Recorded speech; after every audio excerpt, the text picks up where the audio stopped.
Hello guys, welcome back to my channel. How are you doing? I hope you are doing great. Else, therefore, I was going to take something from you.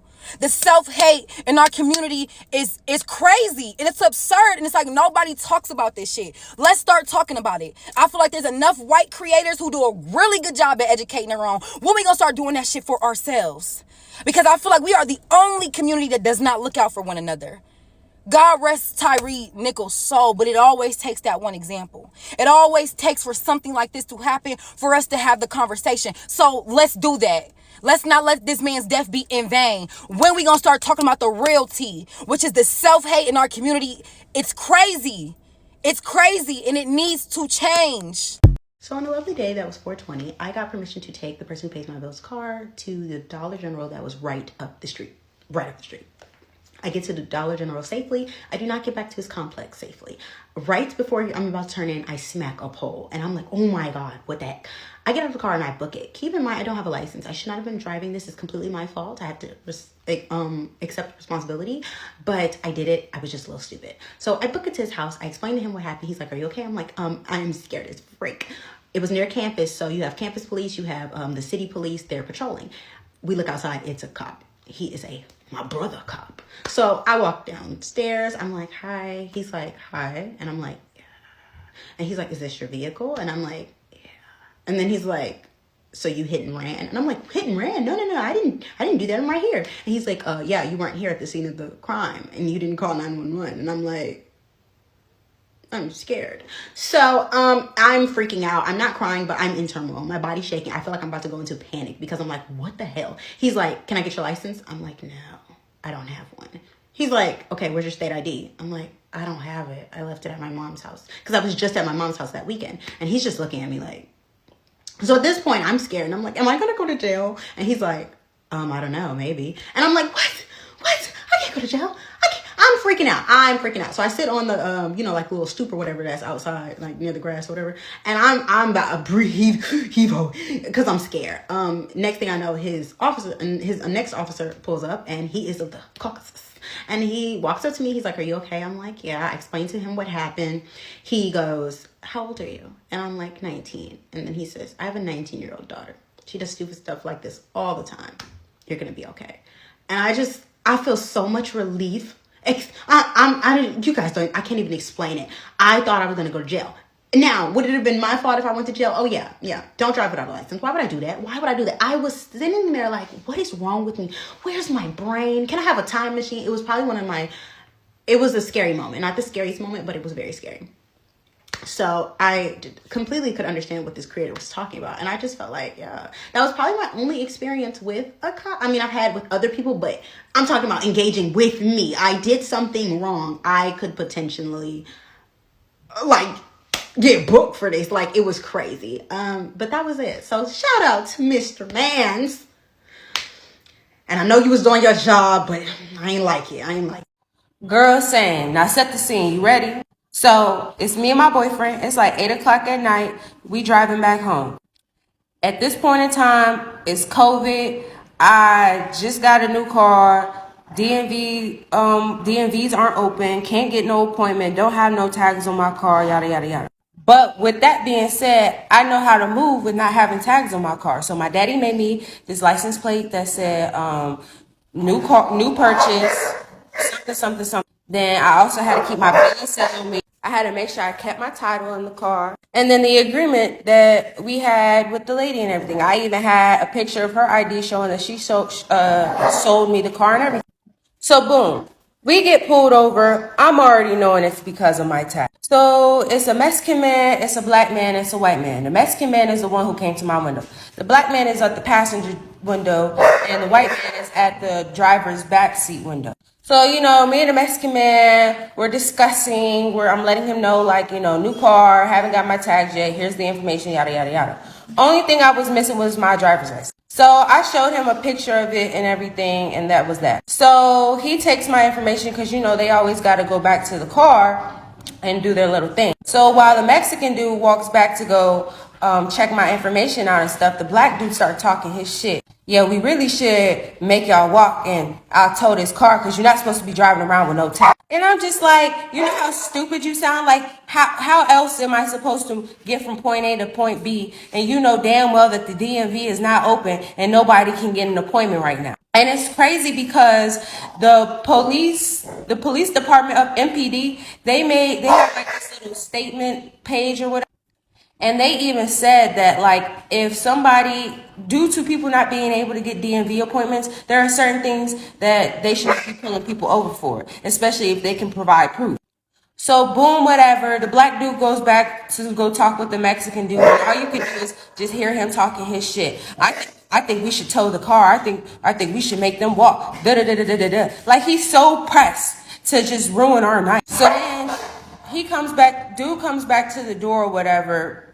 Oh, because they get a call. I guess, for like some shooting that happens or whatever. So the Mexican man, he comes back to my door. He throws the ticket in my lap. Have a good night, ma'am. And he just runs back to his car because I guess to go catch this call. Black dude, he just had to get his last word in.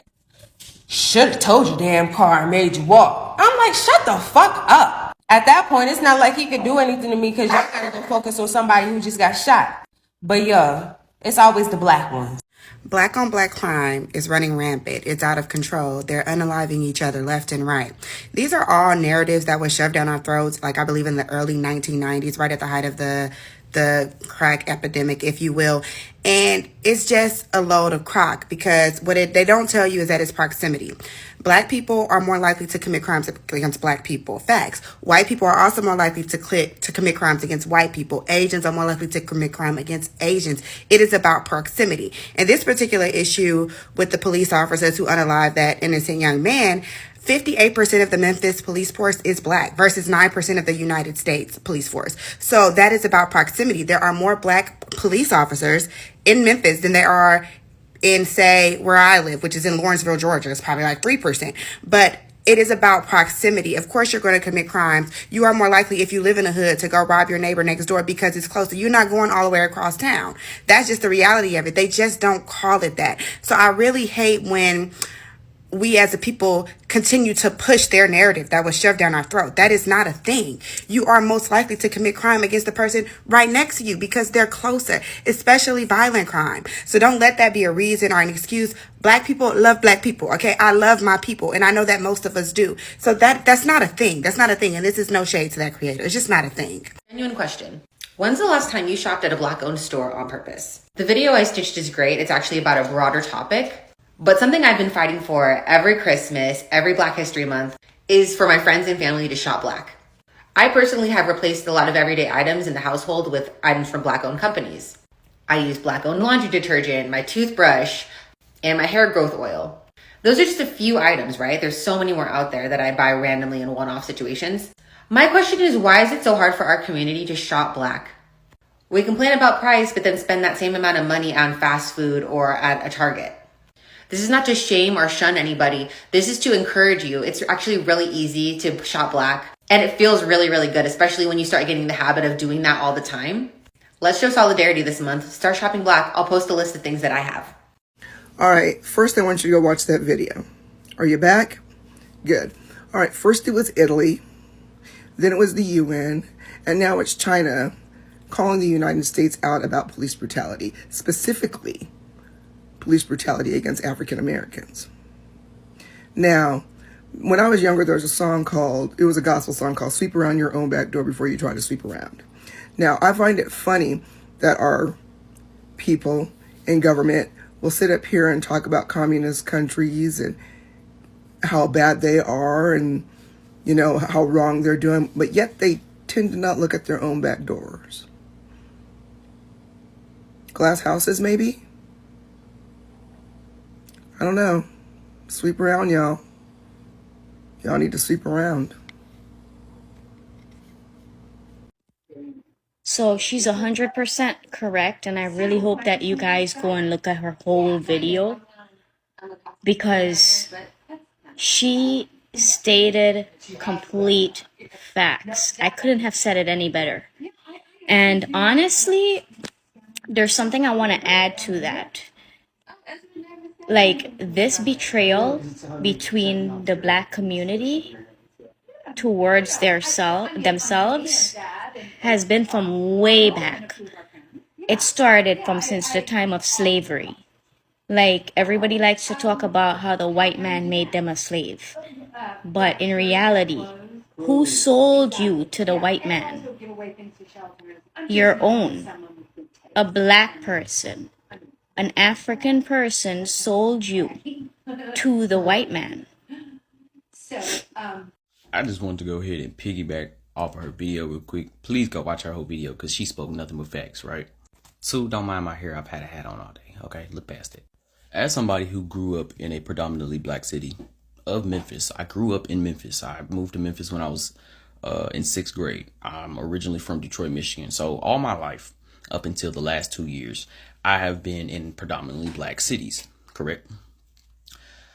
When I moved out to Knoxville, I noticed that I had a certain defense, right? A defense mechanism was awoken, and I assumed it was because I was afraid of being hate crimed and all of this. But no, it was the fact that for the first time in my life, I felt like I could let my guard down. I felt like I didn't have anything to worry about. I didn't have a threat. And the lack of threat made me anxious, right? The lack of feeling the need to protect myself at all times made me anxious. In Memphis, I grew a presence about myself whenever I would leave the house to not be bothered, correct? I had to walk through all Black neighborhoods with a frown on my face, with a scold on my face, just to not be bothered. What does that say? That says that I don't feel safe around my own fucking people. Why is that? Also, when I left, I had a strong urge to want to go back. And that's only because I was so uncomfortable with the lack of having to protect myself. If you think about that, that is so fucked up. I should want to go be with my people because that's where I feel most loved. I should want to go be with my people because that is my roots. I should feel happy and safe around my people, and I don't. And a lot of us don't. And it's only getting worse. If you pay attention, every time one situation dies down, they throw something else at us. So race kind of boiled down a little bit. The bubble started to come down, right? And then you got the sex wars, male versus female. And then you always got the heteros versus the fucking gays. It's always going to be that, because especially in the Black community, that's always going to be that, because we have a hard time accepting the ones of us that ain't gay. The straight Black community don't even like they fucking self. So I can't expect you to like my queer ass, and I'm Black. You know what I'm saying? And I think that it is time that we start having these discussions and talking about it and understanding that this is all trauma. This is all ancestral, generational trauma that we are just living and repeating over and over and over again. And it must stop if we ever want to get anywhere. There can't be no revolution if we can't work together. She's probably right. You guys probably don't want to hear that. But honestly, Black cops have been like the worst cops that I've ever had to deal with. Anytime I've had any encounters with like a white male cop, it's been easy. They were always kind. They were never disrespectful. And she's from the South. Like, I'm from the North. Like, you know, in New York, there's a shit ton of cops. Like, NYPD is a big, big force. And I have cops in my family. But, I mean, they're really nice. But, I mean, Black cops have been so awful to me. Like, I don't know what the fuck they have to prove. Like, I just don't get it. So guys, thank you so much for watching to the end. Please just leave your comment down below what you think about this video, and don't forget to subscribe, turn on your notification. Anytime I upload a video, you will be notified. Thank you and stay blessed. Bye.